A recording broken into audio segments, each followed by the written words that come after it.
jornadas, vengo encantada, entre otras cosas porque me gusta encontrarme con compañeras y amigas feministas habitualmente, es una cosa que me gusta siempre, y también porque me da la oportunidad de releer cosas que en su día has manejado, recordar debates, discusiones entre nosotras, leer otras cosas que estaban ahí aparcadas y no acabas de entrarles, etc.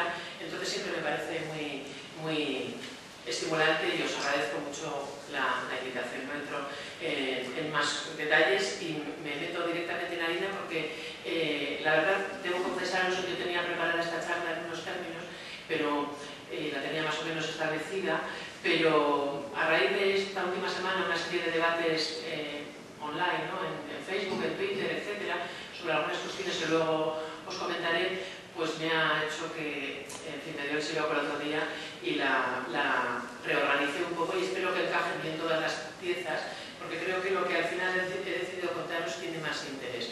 Voy a procurar no excederme en el tiempo, pero voy a hacer básicamente dos cosas. En primer lugar, uno que en realidad son dos excursus, entretenerme un poco con unos vericuetos, excursus histórico, por un lado, y filosófico, sobre lo que me parece que es el marco teórico vigente hasta hace poco, hoy cuestionado, para denunciar esto de la cosificación del cuerpo de las mujeres, ¿no? que está en el título de las jornadas y de esta charla.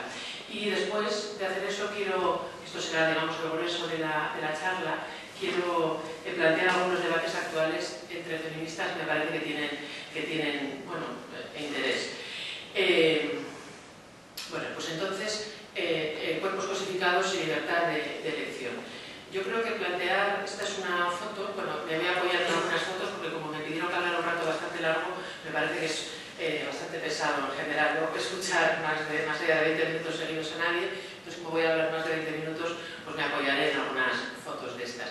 Esta es una foto del New York Radical Women, que los orígenes de lo que a veces se llaman la tercera ola del feminismo, los años 60, en la que las mujeres radicales de Nueva York, que luego pasaron a llamarse feministas radicales, denuncian en un concurso de Miss América el tal concurso como si fuera una subasta de ganado, ¿no? Bienvenidos, bienvenidas a la subasta de ganado de América. Entonces, esta yo creo que era una manera, no sé hasta qué, de denunciar la cosificación del cuerpo de las mujeres, ¿no?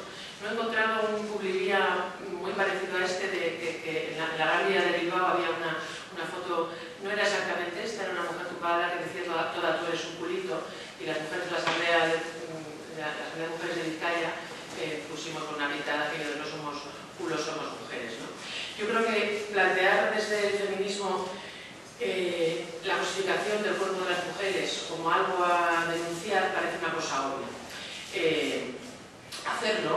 Hacer esta denuncia y mantener esta lucha es y ha sido percibido como una necesidad evidente e incuestionable y muchas veces urgente para nosotras, ¿no? Cosificar, que significa, como dice esta definición, convertir en objeto una persona, reducir a cosa, significa también deshumanizar. Parece que sigue siendo necesario, digo, denunciar la cosificación y la deshumanización que implica. Sin embargo, como decía al principio, creo que esa denuncia y esa lucha pueden llevarse a cabo desde distintos marcos teóricos dentro del feminismo. Durante mucho tiempo, la denuncia de esta cosificación, de esta objetualización del cuerpo de las mujeres, se hacía o se hizo desde un marco teórico muy concreto,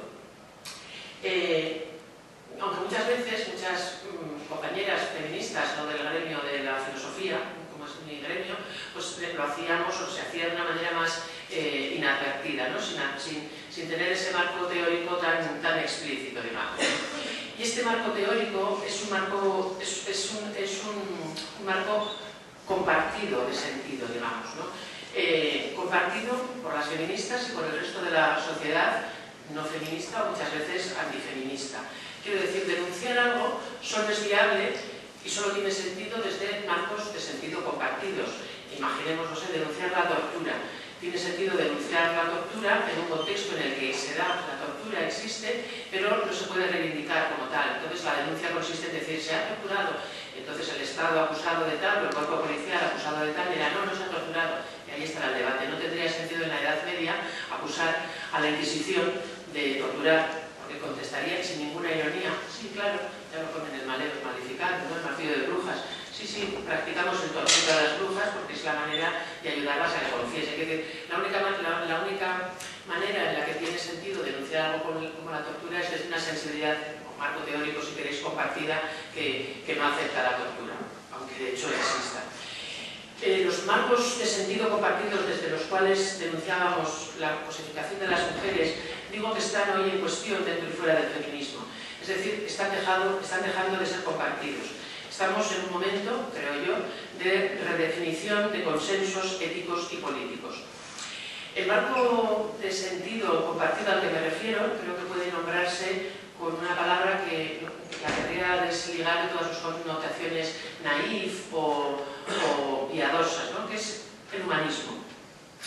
Diré de entrada que yo simpatizo con la posición que define y defiende el feminismo como un humanismo, ¿no? Parafraseando a Sartre en este libro famoso en el que él decía el existencialismo es un humanismo. Hay algunas feministas, muchas, no sé, algunas, que afirman, Rubí María de Gómez Campos es una filósofa feminista que publicó hace unos años este libro, El feminismo es un humanismo. Maite Larrauri, profesora de filosofía en Valencia, también ha escrito sobre esto en este blog que tiene, pero no todas las feministas estamos de acuerdo en esto. Katia Fania, filósofa feminista y antiespecista, que es profesora en Barcelona, es bastante conocida, imparte muchísimas charlas, etcétera, muy concurrida siempre, y plantea otro marco teórico, ¿no? O en este artículo de Paul Preciado, antes Beatriz Preciado, él dice directamente ya el feminismo no es un humanismo.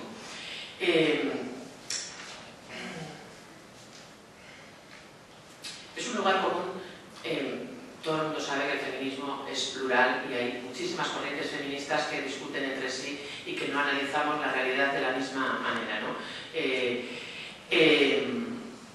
Hay llenada ya desde hace mucho tiempo de los feminismos siempre plural, cosa que a mí no me parece muy acertada, pero bueno, esto sería otra discusión. Yo sí que creo que el feminismo es plural y que hay muchas corrientes feministas, pero no me parece lo más adecuado hablar siempre por defecto de los feminismos en plural, como hablamos de los ecologismos o de los socialismos. Pero bueno, esta sería otra cuestión.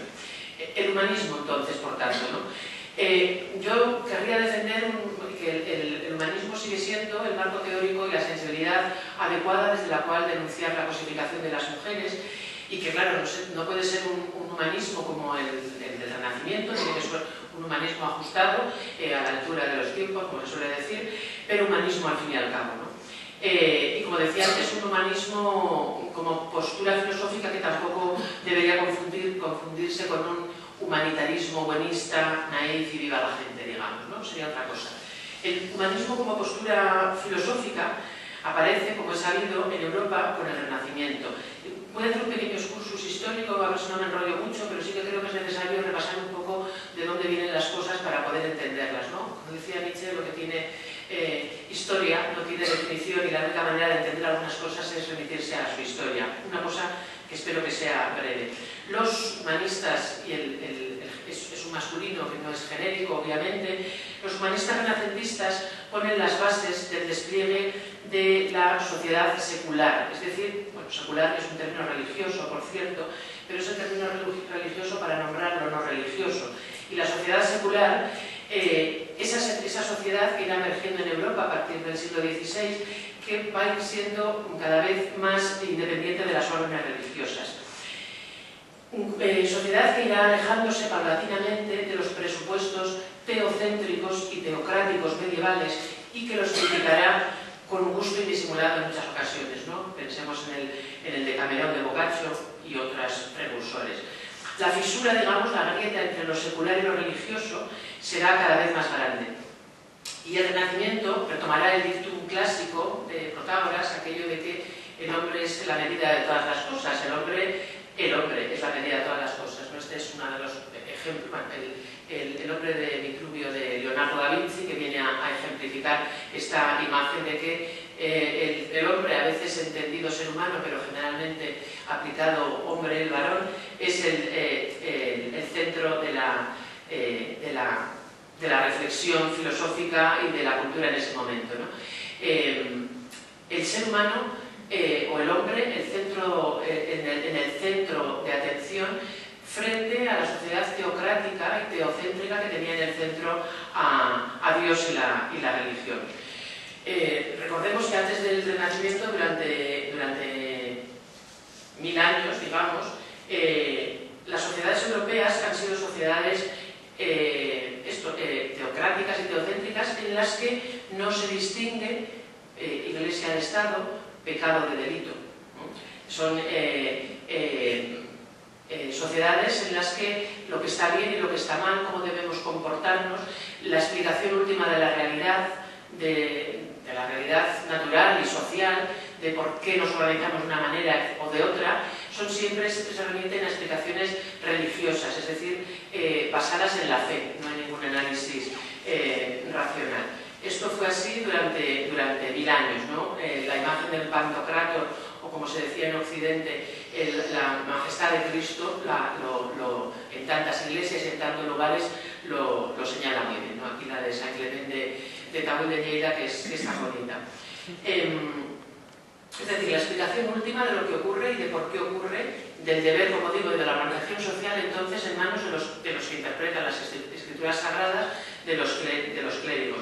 El poder político intimísimamente ligado al poder religioso, y Dios y la religión como centro en torno al cual se amalgama todo. El humanismo renacentista empezará a poner las bases para terminar con esto, ¿no? Los autores, bueno, son muchos varones. Ay, por cierto, no sé si he quitado, bueno, este sería tal vez uno de los hitos más importantes, el famoso discurso sobre la dignidad del hombre, hominis, el vocablo no lo he puesto la separación ahí, bueno, hominis dignitate, es ambiguo en latín, no puede ser ser humano o hombre, pero bueno. Este sería uno de los pivotes, tal vez un precursor, porque es muy temprano. Ángel Escaso, no sé si he debido quitar la diapo, tiene un libro que se llama Las Olvidadas, donde repasa la historia de muchas mujeres renacentistas que también tuvieron cosas que decir y que no aparecen en las historias oficiales. Pero bueno, no me quería ir por esa digresión. A lo que iba es que a partir de este momento, del momento en el que en el Renacimiento, con la revolución científica, etcétera, y con la aparición del humanismo, de los humanitis, empieza a cuestionarse la teocracia y el teocentrismo anteriores.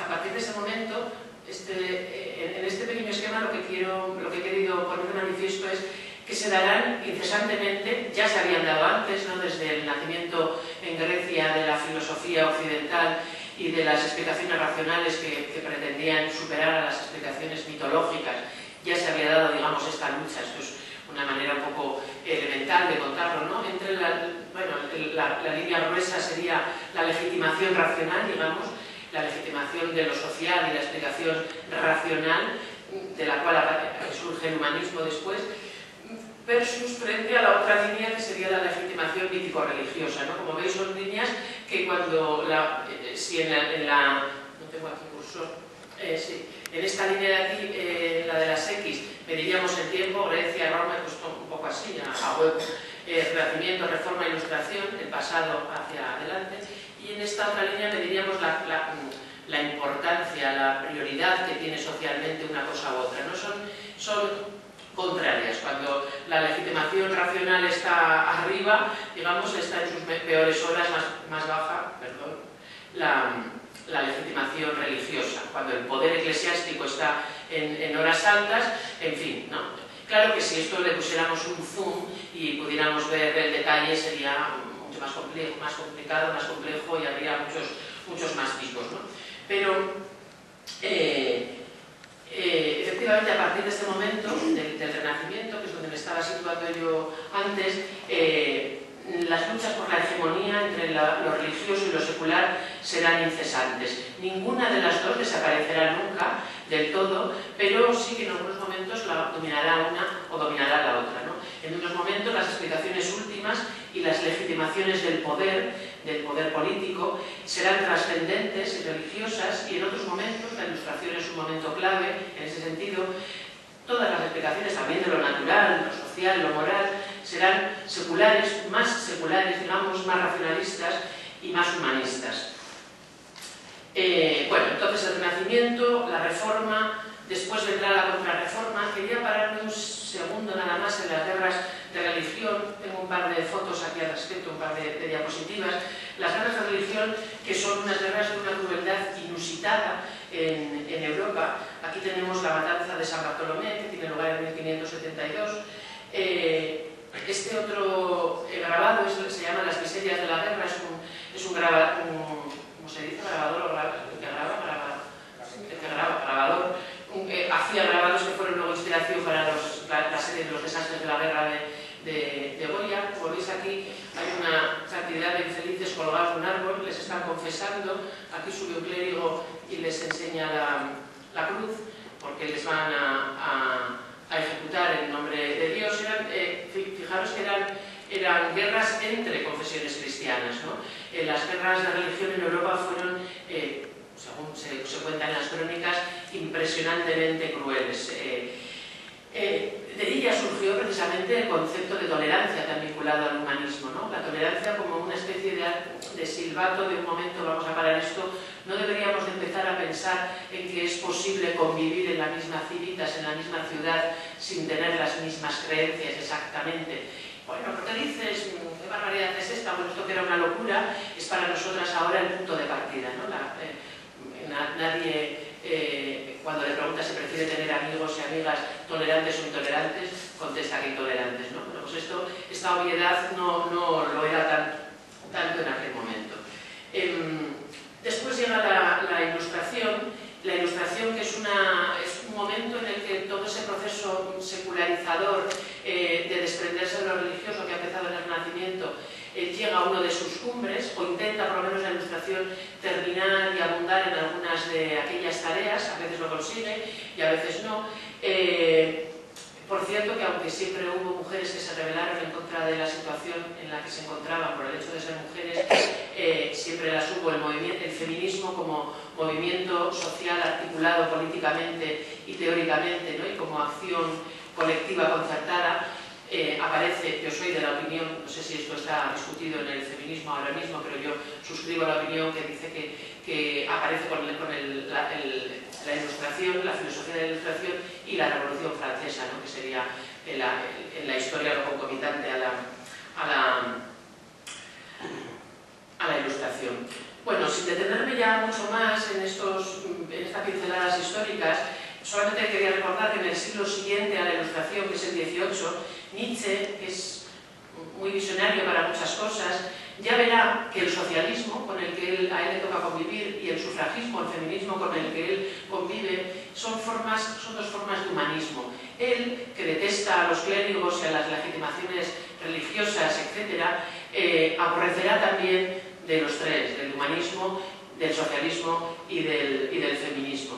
Pero el surgimiento en el siglo XX ya de lo que se llamará el humanismo cristiano, algo que durante siglos era una contradictio in terminis absoluta, no podía haber una cosa que fuera humanismo cristiano, porque el humanismo surgía como respuesta y contra el cristianismo, el oficial, porque no había otro. Pero el surgimiento de esto que se llamará humanismo cristiano en el siglo XX, a mediados del siglo XX, indicará que es ya el humanismo el que ha ganado la partida de alguna manera, o una parte de la partida, ¿no? Porque ya no se puede estar en contra del humanismo a mediados del siglo XX, sino que lo que hay que hacer es hablar de un humanismo cristiano. Pero esto durará poco, ¿no? Enseguida, en la segunda mitad del siglo XX, se pondrá en marcha el poshumanismo, que a veces será directamente un antihumanismo. Y vendrá de distintos frentes. Hay una parte de reacción cristiana todavía, no sé si llamar integrista o fundamentalista, que todavía se mantiene, aunque de forma muy minoritaria. No sé si habéis visto la película Camino, sobre el Opus Dei. Hay un momento en que un personaje de la película dice algo así como estamos en contra del humanismo inmanentista, es decir, el que no manifiesta ninguna creencia en lo trascendente, ¿no? Quedan todavía ramalazos de esos antihumanistas, pero lo grueso de la reacción antihumanista vendrá de otros flancos, ¿no? Será sobre todo el ataque en el contexto de las ideas, el ataque posmoderno, y en el contexto de la política y de las ideas también el ataque multiculturalista. Es decir, a partir de los años 50 el énfasis se pondrá en lo diferentes que somos los seres humanos, no tanto para subrayar la humanidad compartida como para cuestionar la pertinencia del mismo concepto de humanidad. De manera que hoy, en el siglo XXI, el humanismo se enfrenta a dos frentes, valga la redundancia. Se enfrenta hoy a la disolución de lo humano, que viene de estos dos frentes. Por un lado, el énfasis en la diversidad de expresiones de lo humano, cultural, religiosa, funcional, sexual, de género, de orientación sexual, etc. Ese énfasis tan posmoderno y tan romántico, ¿no? El romanticismo fue la primera reacción antiilustrada en lo que nos diferencia, en la diversidad. Y por otro lado, vendrá de este movimiento relativamente, demonios lo voy antes de tiempo, relativamente nuevo, aunque el libro de Peter Singer, que inaugura, digamos, las concepciones por los derechos de los animales, es de los años 80, debe de ser, o 90, como muy tarde, no me acuerdo muy bien. Pero bueno, es esta afirmación de la continuidad entre animales humanos y no humanos, es decir, la especificidad, la singularidad de lo humano, que sería como una condición necesaria para afirmar cualquier humanismo, bueno, se ve cuestionada por estos dos frentes. Cuando el feminismo, retomo otro hilo y volveré luego al humanismo. Cuando el feminismo discute hacia afuera, que cada vez, lo comentábamos antes, lo hace menos, ¿no? Cada vez necesitamos menos discutir las feministas con personas que no son feministas o que son antifeministas y que cuestionan los postulados generales del feminismo porque vamos ganando la batalla de las ideas y de la opinión, etc. Pero cuando todavía, y la mayoría de las veces, discutimos entre nosotras, entre distintas concepciones feministas, pero cuando discutimos hacia afuera, con el antifeminismo o con las concepciones no feministas, nos vemos obligadas muchas veces a decir cosas como esta, ¿no? Que pongo aquí de Angela Davis. El feminismo es la idea radical que sostiene que las mujeres somos personas. Dejaros de tonterías, había puesto una serie de diapositivas que he terminado quitando para no alargarme, sobre las cosas que desde el siglo XVIII-XIX se dicen del feminismo, que es en contra del feminismo, que es básicamente ridiculizarlo a niveles, pues podéis imaginar cómo, ¿no? Y hoy en día con las redes ni te cuento. Entonces hay que decir este tipo de cosas, o el famoso dictum, casi diría yo, de Rebecca West, que dice: solo sé que la gente, no sé muy bien lo que es feminismo y tal, solo sé que la gente me llama feminista cada vez que expreso sentimientos que me diferencian de un felpudo. Felpudo, cosa. Y cosa, no cualquier cosa, claro, ya dije muy bien la palabra, es una cosa muy connotada, es una cosa que se pisa, ¿no? La cosificación de las mujeres no es de hoy, pero hoy persiste. No de la forma tan brutal que os voy a mostrar ahora, también dudéis sin meter, es muy fácil entrar en cualquier buscador de internet y poner publicidad sexista. Hay millones de imágenes que no te crees que puedes decidir en un momento dado quitarlas, porque están a la disposición de cualquiera y me daba hasta rabia ponerlas, ¿no? Pero sin embargo, he querido dejar de poner algunas cosas tan fuertes como esta. Esta es un anuncio publicado, como pone ahí, en la prensa cubana de La Habana hace menos de 200 años. Venta de animales, se vende una negra criolla joven sana, da esta impresión. No se puede casi ni seguir leyendo, ¿no? La cosificación y la objetualización de las mujeres, en este caso también de los esclavos y las esclavas, luego me referiré a ello, no es de este nivelón hoy en día, pero es tan habitual que a menudo pasa desapercibida. Y también en el registro cultural. Otro día me encontré, por casualidad, buscando cosas para mi curro, para otra cosa, para no sé qué de clase, consulté este libro que es La filosofía helenística, éticas y sistemas, en su edición de 1986, que es la que yo tengo. Luego he visto que ha sido reeditado en el 2007 o por ahí, y no he tenido tiempo de mirar si la reedición ha mantenido esto, ¿no? Pues está hablando da igual de quién. Diógenes de Sinope, en su obra titulada Política, dice, que es lo que he subrayado, defendía la igualdad de los seres humanos y proponía, ahí esa se me ha quedado ahí también, como Platón, la comunidad de mujeres y de bienes, ¿no? Aparte del salto semántico que estudian las lingüistas aquí, o sea, esto se puede, en la misma frase, en un libro medianamente serio de filosofía, se puede decir esto tranquilamente, ¿no? Un señor defendía la igualdad de los seres humanos y proponía la comunidad de mujeres y de bienes.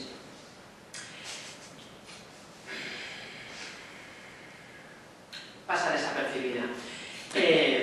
Hay que decir de todas las maneras, y antes lo mencionaba un poco de pasada, que las mujeres no han sido, no hemos sido los únicos seres humanos cosificados o cosificadas y desprendidas de nuestra condición humana, ¿no? Yo creo que la palma de la cosificación se la lleva la práctica de la esclavitud. Hay también una cantidad de imágenes tremendas, aunque, como se ve en esta imagen, en la esclavitud se produce a veces más un mecanismo que deberíamos llamar de animalización, porque a una cosa no se la pega porque no siente dolor.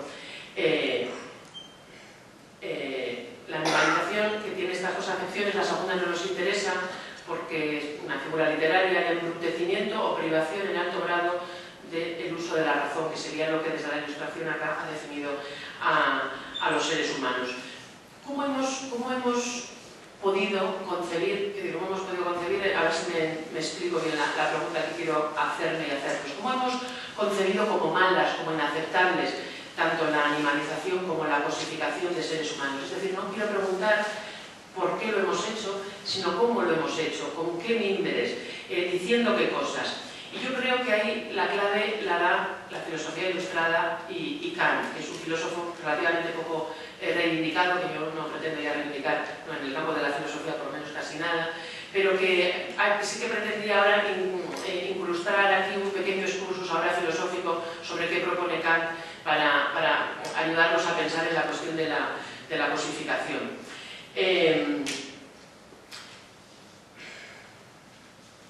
Bueno, tenía más cosas que quiero ir aligerando sobre la esclavitud, la cosificación y la animalización. Esta serie de pinturas llamadas mercado de esclavos, que en realidad son de esclavas, que encima pretenden estetizar la cosificación brutal, ¿no? Esta otra, ¿no? En una subasta aquí que se sigue llamando mercado de esclavos. Quería ir a Kant, en realidad. Kant y la filosofía de la Ilustración, pero básicamente Kant, establece una dicotomía básica entre el reino de lo que llama el reino, que podríamos decir el ámbito de la necesidad, de lo que es necesario, de lo que es la necesidad, frente al reino de la libertad, al ámbito de la libertad. El ámbito de la necesidad es el saco, digamos, en el que mete a los animales, a todos los animales y a las cosas. Y el ámbito de la libertad es el que atañe a los seres humanos. En un caso, podemos hablar de las leyes de la física, de las ciencias naturales, de la ley de la gravedad, de la ley del instinto en los animales, que la siguen, porque no pueden elegir otra cosa. Y en el otro lado podemos hablar de ética, porque existe la libertad de elegir y la responsabilidad de haber elegido. Entonces la ética sería por eso algo que se predica y que se aplica a los seres humanos y solamente a los seres humanos, ¿no? Mientras que la naturaleza se rige por causas y efectos, la voluntad libre arbitrio, se rige por elecciones conscientes, racionales. Bueno, las neurociencias han puesto muchos peros a esta cuestión. Como sabemos, la emoción está en medio todo el rato de toda toma de decisión racional, pero en todo caso el esquema kantiano, que era muy racionalista, lo planteaba así en estos términos, ¿no? Como veis, esto encaja como un guante en la famosa dicotomía de naturaleza y cultura, que ha sido una de las más utilizadas para legitimar la subordinación de las mujeres.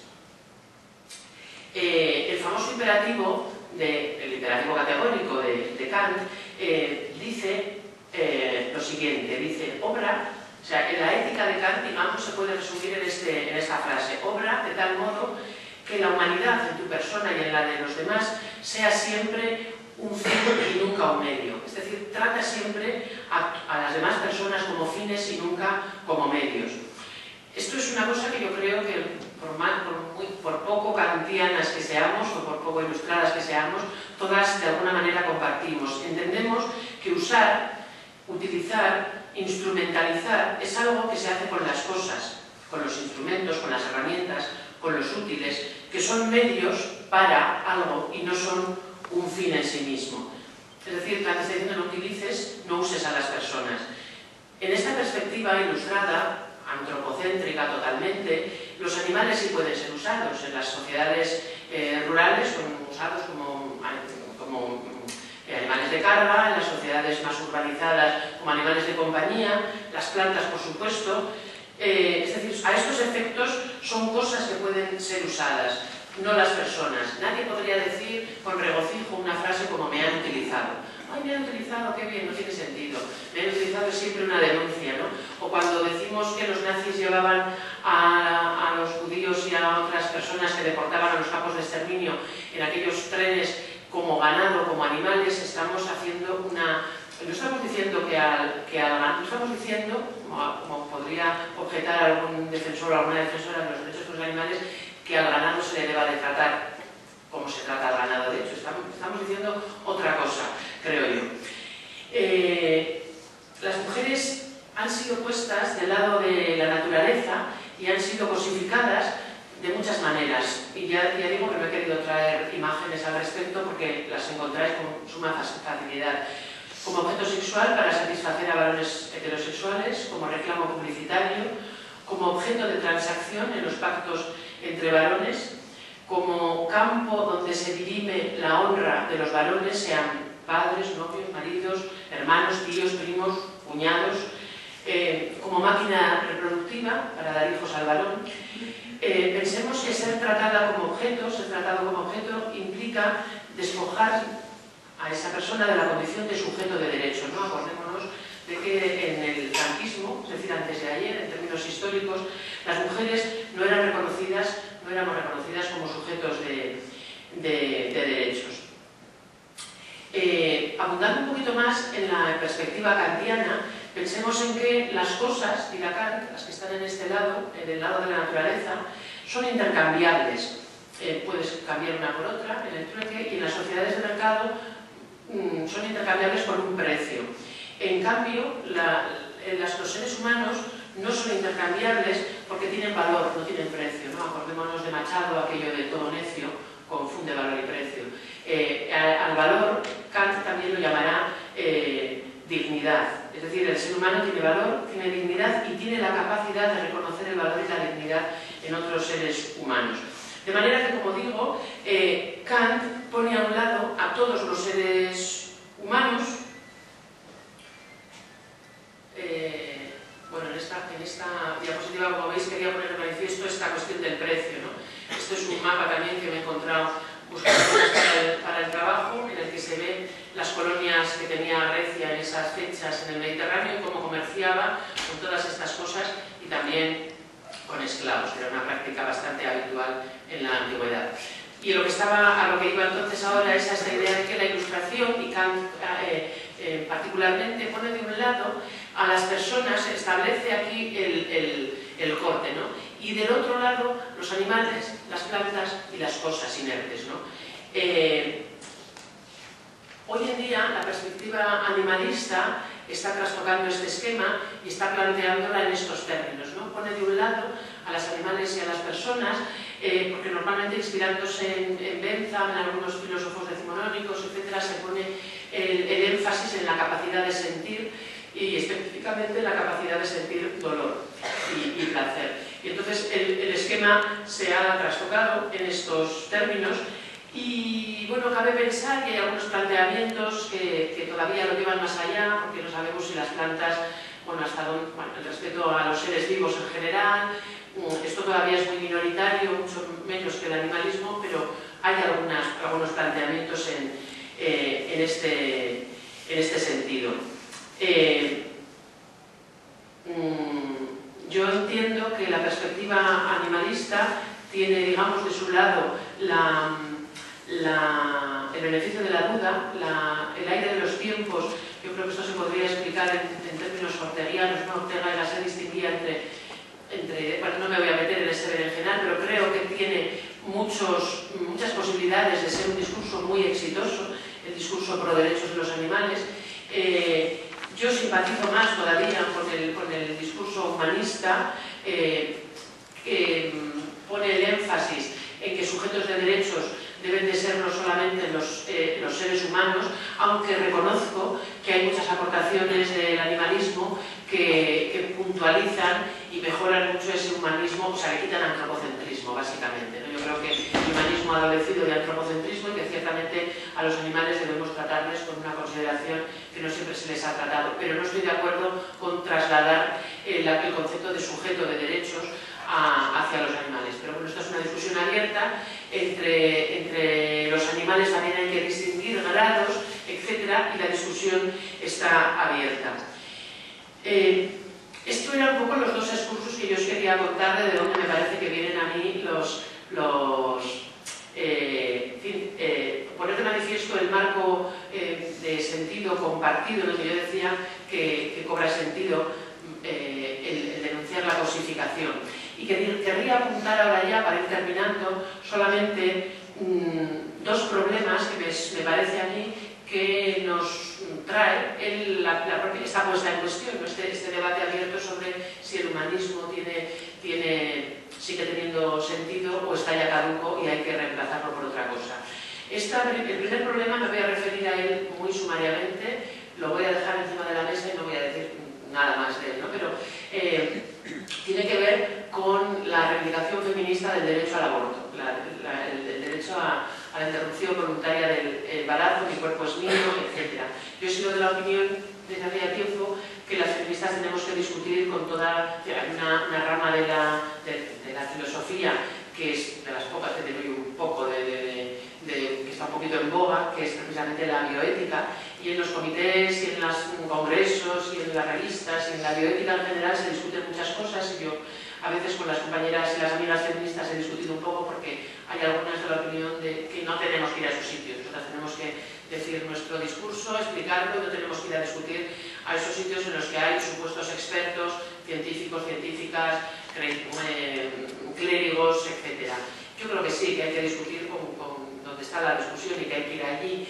Y yo creo que el animalismo, que pone, como digo, el énfasis en la capacidad de sentir y específicamente de sentir dolor, supone un problema para la reivindicación del derecho al aborto. Es decir, tendríamos que empezar a hablar de algo y yo no digo que no debamos hacerlo, pero tendríamos que empezar a hablar de algo que a las feministas no nos ha gustado hablar, que es la cuestión del desarrollo embrionario.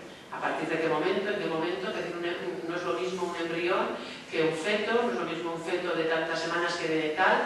Hay un momento en el que el embrión no tiene un sistema nervioso central, por lo tanto no tiene la capacidad de sentir dolor, pero hay un momento a partir del que sí lo tiene, y entonces bueno, esto nos pone si estamos diciendo que el sujeto de derechos debe de ser, digo, sí, esto es toda una hipótesis, ¿no? Todo aquel ser capaz de sentir el dolor, bueno, esto nos plantea este problema.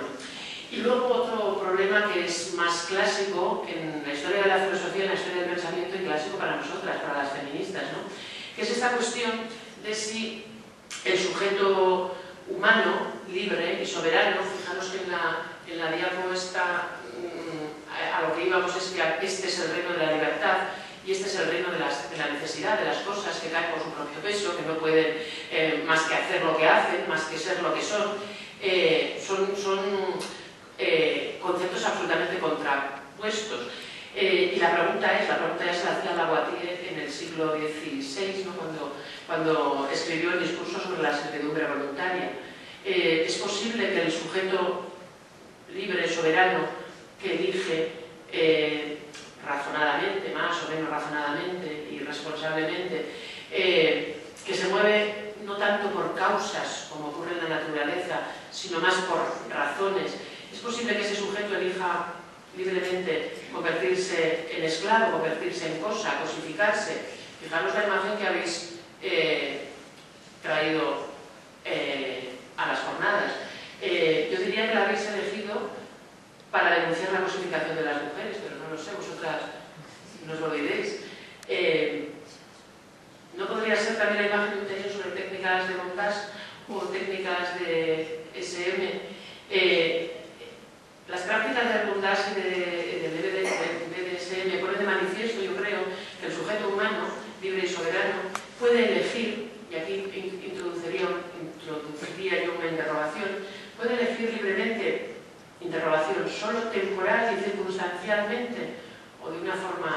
más completa.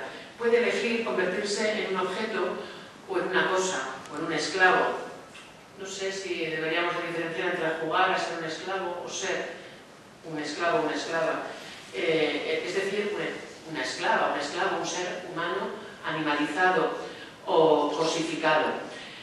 Hubo antes algún feminismo que denunció estas prácticas como patriarcales, pero por gracia o por desgracia, no entro a juzgar eso, ese feminismo hoy no está muy activo y es muy minoritario. Algunas feministas antipornografía y antiprostitución se han mostrado muy críticas con lo que consideran que ocurre en la prostitución, en la pornografía y también en las prácticas sadomasoquistas, que consideran que es una objetualización, una cosificación imposible de separar de la explotación sexual de las mujeres en sociedades patriarcales. Bueno, esto estaba muy discutido en el feminismo, pero digamos que las discusiones retornan, ¿no? Yo no creo que sea una discusión totalmente zanjada y además, por si tuviéramos poco con toda esta discusión, ahora aparece, lo comentábamos antes también, la cuestión de la gestación subrogada, de los vientres de alquiler, que es otro gran debate pendiente para las feministas. ¿Podemos elegir? ¿Una mujer puede elegir? Bueno, puede elegir. De hecho, lo elige, es legítimo. La discusión sobre el hecho de decidir prestar el propio útero para gestar un embrión de otra persona o de otras personas. Sabéis que se ha publicado hace algún tiempo ya un manifiesto que lo suscriben algunas feministas, otras no acabamos de animarnos porque, en fin, que lleva por título No somos vasijas, es decir, no somos cosas que puedan ser usadas para. Somos seres humanos, no somos vasijas, es una manera de decir que no somos felpudos, no somos cosas. Bueno, esto es lo que os quería contar. Gracias.